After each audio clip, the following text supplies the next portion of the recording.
Сәлем баршаңызға, бүгін біз жұмсақ вафли пісіретін боламыз. Алдымен жұмыртқаны, оның үстіне шекерді және де сүтті барлығын бірге салып араластырып аламыз. Ванилин қосамыз.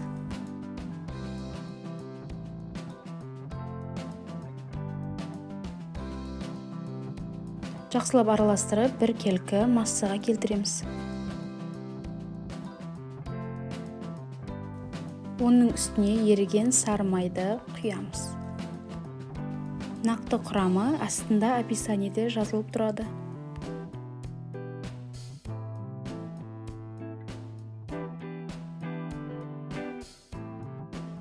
Енді үстіне ұн салып араластырамыз.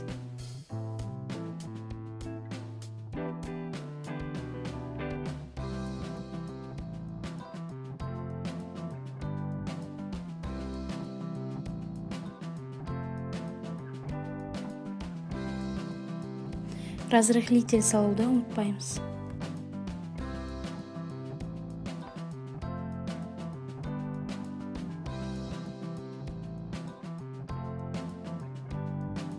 Дәл осындай бір келкі масса болған кезде пісіріп аламыз. Міне мен осындай вафли пісіретінге пісіремін. Әр қайсысына бір ожаудан құйып, басып пісіріп аламын.